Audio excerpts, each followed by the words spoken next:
ಶ್ರೀ ಗುರುಭ್ಯೋ ನಮಃ.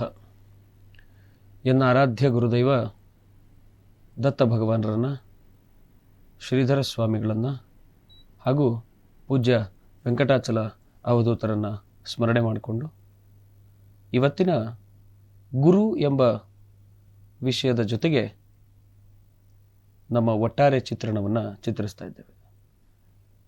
ಈ ಗುರು ಪ್ರತಿಯೊಬ್ಬರಿಗೂ ಒಂದೊಂದು ಸ್ತರದಲ್ಲಿ, ಒಂದೊಂದು ಹಂತದಲ್ಲಿ, ಒಂದೊಂದು ರೀತಿಯಲ್ಲಿ ಸಿಗುವಂಥ ಒಂದು ಪ್ರೇರಣೆ ಅಂದರೆ ತಪ್ಪಾಗಲಿಕ್ಕಿಲ್ಲ. ನಮ್ಮನ್ನು ನವಮಾಸಗಳ ಕಾಲ ತನ್ನ ಗರ್ಭದಲ್ಲಿ ಹೊತ್ತಂಥ ತಾಯಿ ಧರೆಗೆ ನಮ್ಮನ್ನು ಭೂಸ್ಪರ್ಶ ಮಾಡಿದ ನಂತರ ಆಕೆ ನಮಗೆ ತಾಯಿಯಾಗಿಯೂ ಮತ್ತು ಗುರುವಾಗಿಯೂ ವಿನೂತನವಾದಂಥ ಆಕೆಗೆ ಗೊತ್ತಿಲ್ಲದ ಅನುಭವಗಳನ್ನು ಕೂಡ ನಮ್ಮ ಜೊತೆಗೆ ಪ್ರೀತಿಯಿಂದ ಹಂಚಿಕೊಳ್ತಾಳೆ. ತನ್ನ ಮಗು ಊಟ ಮಾಡಲಿ ಅಂಥೇಳಿ, ತನ್ನ ಮಗಳು ಊಟ ಮಾಡಲಿ ಅಂಥೇಳಿ ಆಕೆ ಕತೆಗಳನ್ನು ಹೇಳೋದನ್ನು ಕಲಿತು ನಮಗೆ ಕತೆಗಳನ್ನು ಕಲಿಸಿಕೊಡ್ತಾಳೆ, ಹಾಡುಗಳನ್ನು ಕಲಿತು ಹಾಡುಗಳನ್ನು ಕಲಿಸಿಕೊಡ್ತಾಳೆ.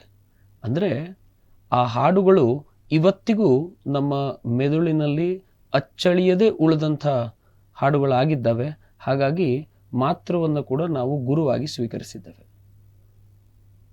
ಮನೆಯೇ ಮೊದಲ ಪಾಠಶಾಲೆ, ಜನನಿ ತಾನೇ ಮೊದಲ ಗುರು ಅಂತ. ಎಲ್ಲರಿಗೂ ಅವರವರ ತಾಯಿಯೇ ಮೊದಲ ಗುರುವಾಗ್ತಾಳೆ. ಅದಾದ ನಂತರ ಶಿಕ್ಷಣಕ್ಕೋಸ್ಕರ ನಾವು ಶಾಲೆ ಇನ್ನಿತರ ವರ್ಗಗಳಿಗೆ ಬಂದ ಮೇಲೆ ಕಲಿಸಿದವರು ಗುರುವಾಗ್ತಾರೆ. ಇದೆಲ್ಲವೂ ಸರ್ವೇ ಸಾಮಾನ್ಯವಾಗಿ ಎಲ್ಲರಿಗೂ ತಿಳಿದಂಥ ಒಂದು ವಿಷಯ. ಆದರೆ ಒಂದು ಪ್ರಬುದ್ಧತೆಗೆ ಬಂದ ಮೇಲೆ, ಒಂದು ಪ್ರೌಢಿಮೆ ಹಂತವನ್ನು ದಾಟಿದ ಮೇಲೆ ನಾವು ಯಾರನ್ನ ಗುರುವಾಗಿ ಆಯ್ಕೆ ಮಾಡಿಕೊಳ್ತೇವೆ ಅನ್ನೋದ್ರ ಮೇಲೆ ನಮ್ಮ ಒಟ್ಟಾರೆ ಜೀವನ ನಿರ್ಧಾರ ಆಗುತ್ತೆ. ನಾವು ಗುರುವಾಗಿ ಆಯ್ಕೆ ಮಾಡಿಕೊಳ್ಳುವಂಥವರು ಗುರುಸ್ಥಾನದಲ್ಲಿ ನಿಂತು ನಮ್ಮನ್ನು ಪಾಲನೆ ಮಾಡಿ, ಪೋಷಣೆ ಮಾಡಿ, ತಿದ್ದಿ ತೀಡಿ ಒಂದು ಹಂತಕ್ಕೆ ಕರ್ಕೊಂಡು ಹೋಗ್ತಾರೆ ಅಂತಂದರೆ ಅವರಿಗೆ ಗುರುವಾಗಿ ನಾವು ಸ್ವೀಕರಿಸಿದ್ದು ಸಾರ್ಥಕ. ಹಾಗಾಗಿಯೇ ಗುರುವಿಗೆ ನಮ್ಮಲ್ಲಿ ಬಹಳ ದೊಡ್ಡ ಸ್ಥಾನವಿದೆ. ಗುರುವಿನ ಮಂತ್ರದ ಕಡೆಯಲ್ಲಿ ಗುರು ಸಾಕ್ಷಾತ್ ಪರಬ್ರಹ್ಮ ತಸ್ಮೈ ಶ್ರೀ ಗುರವೇ ನಮಃ ಅಂತ ಮಾತಿದೆ. ಒಂದಿಷ್ಟು ಜನ ಇದೇ ಸಾಲಗಳನ್ನು ಉಚ್ಚಾರ ಮಾಡ್ತಾರೆ. ಆದರೆ ಇನ್ನೊಂದಿಷ್ಟು ಜನ ಗುರು ಏನು ಮಹಾ ಅಂತ ಪ್ರಶ್ನೆ ಮಾಡುವಂಥವ್ರು ಇದ್ದಾರೆ. ಹಾಗಾಗಿ ಗುರು ಎಲ್ಲ ಹಂತಗಳಲ್ಲಿಯೂ, ಎಲ್ಲ ಸ್ತರಗಳಲ್ಲಿಯೂ, ಎಲ್ಲ ವಿದ್ಯಮಾನಗಳಲ್ಲಿಯೂ ನಮಗೆ ಅವರದೇ ಆದಂಥ ಕೊಡುಗೆಯನ್ನು ಕೊಡ್ತಾ ಹೋಗ್ತಾ ಇದ್ದಾರೆ. ಯಾರಾದರೂ ಒಬ್ಬ ದುಶ್ಚಟದಿಂದ ಬಳಲ್ತಾ ಇದ್ದಾನೆ, ತುಂಬ ತಪ್ಪು ದಾರಿಗೆ ಹೋಗಿದ್ದಾನೆ, ತುಂಬ ಹಾಳಾಗಿದ್ದಾನೆ ಅಂತ ಅಂದಾಗಲೂ ಅವನಿಗೆ ಕೇಳೋ ಪ್ರಶ್ನೆ ಏನು ಅಂತಂದರೆ, ಇದನ್ನೆಲ್ಲ ಕಲಿಸಿದ ಗುರು ಯಾರು ನಿನಗೆ ಅಂತ. ಅಂದರೆ ಎಲ್ಲವನ್ನ ಕಲಿಸ್ಲಿಕ್ಕೆ ಒಬ್ಬ ಗುರು ಬೇಕು ಅನ್ನೋದು ನಮ್ಗೆ ಇದರಲ್ಲಿ ಅರ್ಥ ಆಗುವಂಥ ಸತ್ಯ. ಎಷ್ಟೋ ಬಾರಿ ತುಂಬ ಮನಸ್ಸಿಗೆ ಬೇಸರವಾದಾಗ ಸಿಗ್ನಲ್ ಲೈಟ್ನಲ್ಲಿ ನಾವು ನಮ್ಮ ವಾಹನವನ್ನು ನಿಲ್ಲಿಸಿಕೊಂಡಾಗ ಎದುರುಗಡೆ ಬರದಂಥ ಸಾಲುಗಳು ನಮಗೆ ಪ್ರೇರಣೆ ಆಗುತ್ತೆ. ಒಬ್ಬ ಹುಡುಗನ ಉದಾಹರಣೆ ನಿಮಗೆ ಇಲ್ಲಿ ಹೇಳಲೇಬೇಕು. ಒಬ್ಬ ಹುಡುಗ ಬೆಂಗಳೂರಿಗೆ ಉದ್ಯೋಗವನ್ನು ಅರಸಿ ಬರ್ತಾನೆ. ಏನು ಮಾಡಬೇಕು ಬೆಂಗಳೂರಲ್ಲಿ ಅಂತ ತೋಚೋದಿಲ್ಲ. ಇರುವ ಎಲ್ಲ ಹಣವೂ ಖಾಲಿಯಾಗುತ್ತೆ.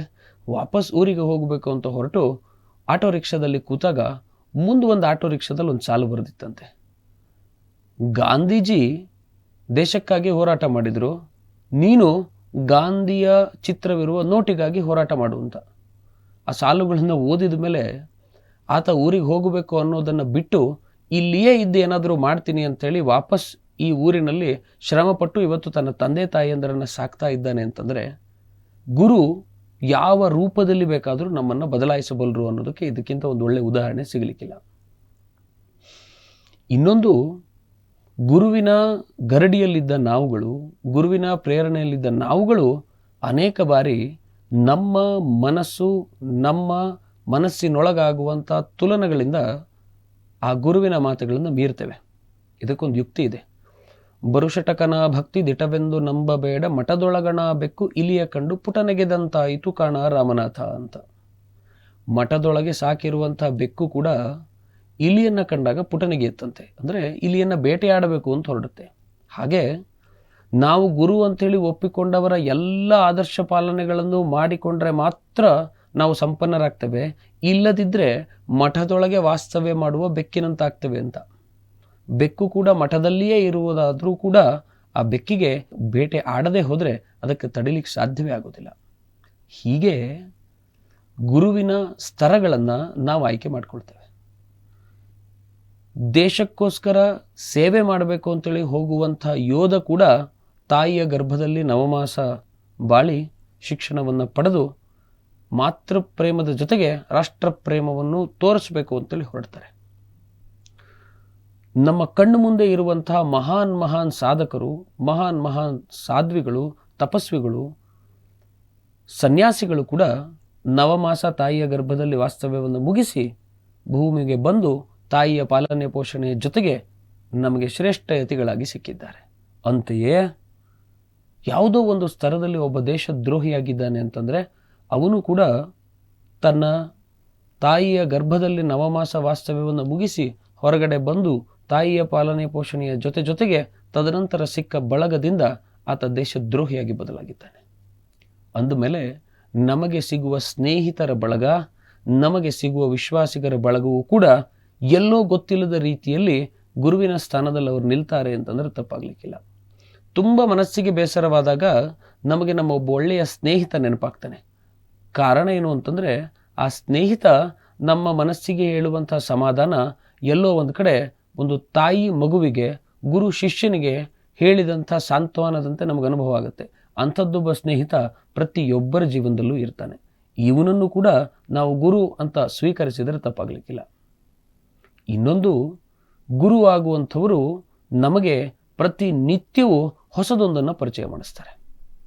ಆ ಗುರು ಪ್ರತಿನಿತ್ಯವೂ ಹೊಸದನ್ನು ಹೇಗೆ ಪರಿಚಯ ಮಾಡಿಸ್ತಾರೆ ಅಂತಂದರೆ ತಮ್ಮ ಅಧ್ಯಯನದಿಂದಿರಬಹುದು, ತಮ್ಮ ಅನುಭವದಿಂದಿರಬಹುದು, ತಮ್ಮ ಜ್ಞಾನದಿಂದಿರಬಹುದು.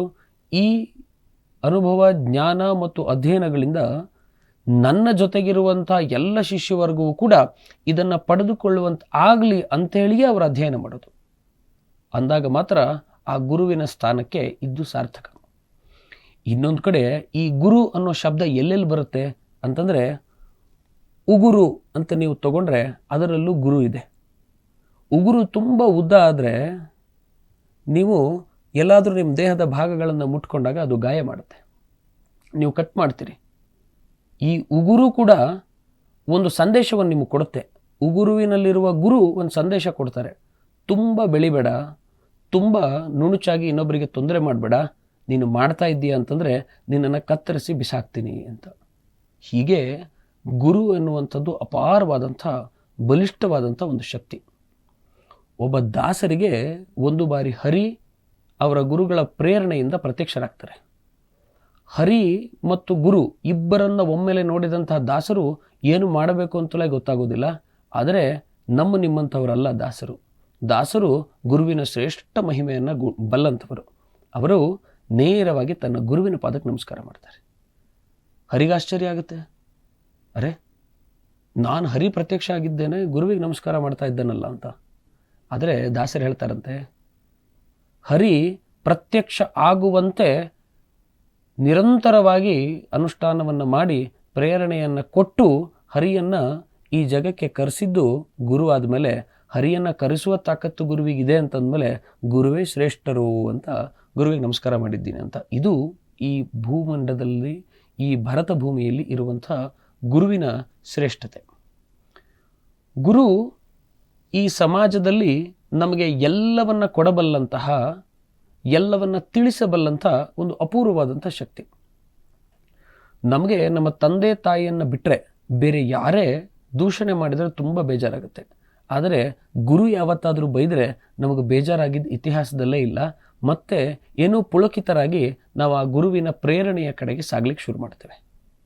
ಹೀಗೆ ಗುರು ತನ್ನದೇ ಆದಂಥ ಸ್ಥಾನ ಕೊಟ್ಟಿದ್ದಾರೆ. ಯಾರ ಜೀವನದಲ್ಲಿ ಯಾರು ಗುರುವಾಗ್ತಾರೋ ಗೊತ್ತಿಲ್ಲ. ಈ ಗುರು ಆಗುವಂಥವರಿಗೆ ವಯಸ್ಸು, ಜಾತಿ, ಧರ್ಮ ಇದು ಯಾವುದರ ಪರಿಧಿಯೂ ಇಲ್ಲ. ಹಾಗಾಗಿಯೇ ಗುರುವಿನ ಗುಲಾಮನಾಗುವ ತನಕ ದೊರೆಯದಣ್ಣ ಮುಕುತಿ ಅಂತ ಹೇಳಿದ್ದಾರೆ ಹೊರತು ಇಂಥ ವಯಸ್ಸಿನ ಗುರುವಿನ ಗುಲಾಮನಾಗಲೇಬೇಕು, ಇಂಥ ವಯಸ್ಸಿನ ಗುರುವಿನ ಗುಲಾಮನಾದರೆ ಮಾತ್ರ ಮುಕುತಿ ಪ್ರಾಪ್ತವಾಗುತ್ತೆ ಅಂತ ಹೇಳಲಿಲ್ಲ.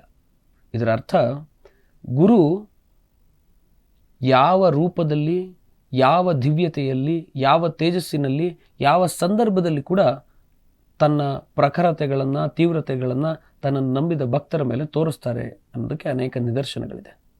ಇನ್ನು ನಮ್ಮ ಸನಾತನ ಧರ್ಮದಲ್ಲಿ, ಅದರಲ್ಲೂ ವಿಶೇಷವಾಗಿ ಈ ಸನಾತನ ಧರ್ಮವನ್ನು ಅನುಸರಿಸಿಕೊಂಡು ಬರ್ತಾ ಇರುವಂಥ ಪ್ರತಿಯೊಬ್ಬರಿಗೂ ಒಂದಿಲ್ಲೊಂದು ರೀತಿಯಲ್ಲಿ ಗುರುವಿನ ಪ್ರಾಪ್ತವಾಗಿರುತ್ತದೆ.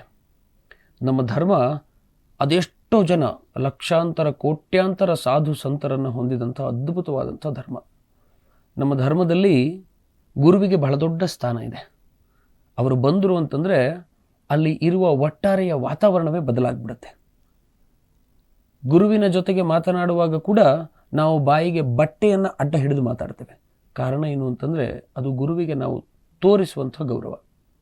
ಮತ್ತು ಈ ಗುರುಭಕ್ತಿ ಯಶಸ್ಸಿನ ಶಕ್ತಿ ಅಂತ ಕೂಡ ನಮ್ಮಲ್ಲೊಂದು ಮಾತಿದೆ.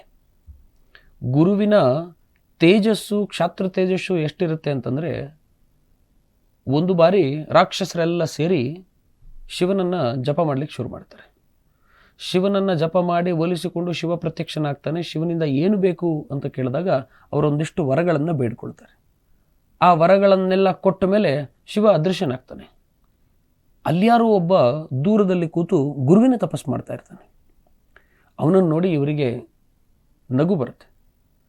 ನೀನು ಬಹಳ ದೊಡ್ಡ ಪ್ರಮಾಣದಲ್ಲಿ ಇಷ್ಟು ದಿನಗಳಿಂದ ತಪಸ್ಸು ಮಾಡ್ತಾ ಇದ್ದೀಯಾ, ನಾವು ನೋಡು ತದೇಕ ಚಿತ್ತವಾಗಿ ಶಿವನನ್ನು ಪ್ರಾರ್ಥನೆ ಮಾಡಿ ಶಿವನ ಕೃಪೆಗೆ ಪಾತ್ರರಾಗಿ ಆಯಿತು, ನಿನ್ನ ಗುರು ಎಲ್ಲಿ ಇನ್ನೂ ಬರಲಿಲ್ವಲ್ಲ ಅಂತ. ಹಾಗೆ ಜೀವನದಲ್ಲಿ ಗುರು ಸಿಗೋದು ಕೊಂಚ ತಡವಾಗುತ್ತೆ. ಯಾಕೆ ಅಂತಂದರೆ ಪರೀಕ್ಷೆಗಳನ್ನು ಮಾಡದೆ, ಯಾವುದೇ ರೀತಿಯ ತಪಾಸಣೆಗಳನ್ನು ಮಾಡದೆ ಗುರು ತನ್ನ ಶಿಷ್ಯರನ್ನು ಒಪ್ಕೊಳ್ಳೋದಿಲ್ಲ. ಒಪ್ಪಿಕೊಂಡ ಮೇಲೆ ಗುರುವಿಗೆ ಬಹಳ ದೊಡ್ಡ ಸ್ಥಾನ. ಯಾಕೆ ಅಂತಂದರೆ ದೈವ ಕೇವಲ ವರವನ್ನು ಕೊಟ್ಟು ಹೋದರೆ ಗುರು ಆ ಪಾಪವನ್ನು ಕಳೆದು ವರವನ್ನು ಕೊಡುವಂಥ ಶಕ್ತಿ ಹೊಂದಿದಂಥ ಅಪಾರವಾದಂಥ ಒಂದು ಬಲ. ಹಾಗಾಗಿ ಗುರು ಬಹಳ ಅದ್ಭುತವಾದಂಥ ಶಕ್ತಿ ಅನ್ನೋದಕ್ಕೆ ನಮಗೆ ಬಹಳ ನಿದರ್ಶನಗಳು ಈ ರೀತಿಯಲ್ಲಿ ಹುಡುಕ್ತಾ ಹೋದರೆ ಸಿಗುತ್ತೆ. ಶಾಲೆಯಲ್ಲಿ ಮಕ್ಕಳು ಯಾರ ಮಾತನ್ನು ತುಂಬ ನಂಬ್ತಾರೆ ಅಂತ ಕೇಳಿದ್ರೆ ಶಾಲೆಯಲ್ಲಿ ಪಾಠ ಮಾಡುವಂಥ ಶಿಕ್ಷಕರ ಮಾತನ್ನೇ. ಯಾಕಂದರೆ ನಾವು ಅವ್ರನ್ನ ಗುರುಗಳು ಅಂತ ನಂಬಿರ್ತೇವೆ. 3ನೇ ವಯಸ್ಸಿನ ಒಬ್ಬ ಮಗು ತನ್ನ ಸ್ಕೂಲಿನ ವಾತಾವರಣದಲ್ಲಿ, ತನ್ನ ಅಂಗನವಾಡಿಯ ವಾತಾವರಣದಲ್ಲಿ ಆಕೆ ತನ್ನ ಟೀಚರನ್ನು ಪ್ರೇರಣೆಯಾಗಿ ತಗೊಳ್ತಾಳೆ. 5ನೇ ಕ್ಲಾಸಿನ ಒಬ್ಬ ಹುಡುಗ ಪ್ಯಾಂಟು ಶರ್ಟ್ಗಳನ್ನು ಧಾರಣೆ ಮಾಡಬೇಕಾದ್ರೆ ಯಾರ ರೀತಿಯಲ್ಲಿ ಪ್ಯಾಂಟ್ ಹಾಕ್ತೀಯ ಅಂತ ಕೇಳಿದ್ರೆ ನಮ್ಮ ಸ್ಕೂಲಿನ ಸರ್ ಹಾಕೋ ರೀತಿಯಲ್ಲಿ ಪ್ಯಾಂಟ್ ಹಾಕ್ತಾನೆ ಅಂತ ಹೇಳ್ತಾನೆ. ಗುರು ಅವನಿಗೆ ನೋಡುವ ದೃಷ್ಟಿಕೋನದಲ್ಲಿ ಕೂಡ ಸ್ಫೂರ್ತಿ ಆಗ್ತಾನೆ. ಅಂದಮೇಲೆ ಗುರು ಬಹಳ ಅದ್ಭುತವಾದಂಥ ಶಕ್ತಿಯನ್ನು ಹೊಂದಿದಂಥ ಒಂದು ಅನುಭೂತಿ ಅಂತಂದರೆ ತಪ್ಪಾಗಲಿಕ್ಕಿಲ್ಲ. ಮಾತೃಪ್ರೇಮದಕ್ಕೆ ಸರಿಸಮಾನವಾದಂಥ ಪ್ರೇಮ ಯಾವುದಾದ್ರೂ ಇದ್ದರೆ ಅದು ಗುರುವಿನ ಪ್ರೇಮ. ಹಾಗಾಗಿ ಪ್ರೀತಿಯಿಂದ ನಿಮ್ಮೆಲ್ಲರ ಜೊತೆಗೂ ಹಂಚಿಕೊಳ್ತಾ ಇರುವಂಥ ಇನ್ನೊಂದು ವಿಷಯ ಏನು ಅಂತಂದರೆ, ಜೀವನದಲ್ಲಿ ನೀವು ಹೇಗೆ ಸ್ನೇಹಿತರನ್ನು, ಬಂಧು ಬಳಗವನ್ನು ಆಯ್ಕೆ ಮಾಡ್ಕೊಳ್ತೀರೋ ಅದೇ ರೀತಿಯಲ್ಲಿಯೇ ಒಂದು ಅದ್ಭುತವಾದಂಥ ಗುರುವನ್ನು ಆಯ್ಕೆ ಮಾಡ್ಕೊಳ್ಳಿ. ಗುರು ಇದ್ದರೆ ನೀವು ಖಂಡಿತವಾಗಿಯೂ ಗುರಿಯನ್ನು ತಲುಪ್ತೀರಿ. ಮುಂದೆ ಗುರಿ ಇರಬೇಕು, ಹಿಂದೆ ಗುರು ಇರಬೇಕು. ಅಂದಾಗ ಮಾತ್ರ ಆ ಗುರಿಯನ್ನು ತಲುಪಲಿಕ್ಕೆ ಸಾಧ್ಯ. ಅಂತಹ ಗುರಿಯನ್ನು ತಲುಪುವಂತಹ ಗುರು ನಿಮಗೆಲ್ಲರಿಗೂ ಪ್ರಾಪ್ತವಾಗಲಿ ಅಂಥೇಳಿ ಅಭಿಲಾಷೆಯನ್ನು ವ್ಯಕ್ತಪಡಿಸ್ತಾ, ಆಶಯವನ್ನು ನಿಮ್ಮ ಮುಂದೆ ಪ್ರಸ್ತುತಪಡಿಸ್ತಾ, ಗುರುವಿನ ಕೆಲವೊಂದಿಷ್ಟು ಅನುಭವಗಳನ್ನು, ಗುರುವಿನ ಕೆಲವೊಂದಿಷ್ಟು ಘಟನೆಗಳನ್ನು ನಿಮ್ಮ ಮುಂದೆ ಇಲ್ಲಿ ತನಕ ಪ್ರಸ್ತುತಪಡಿಸಿದ್ದೇವೆ.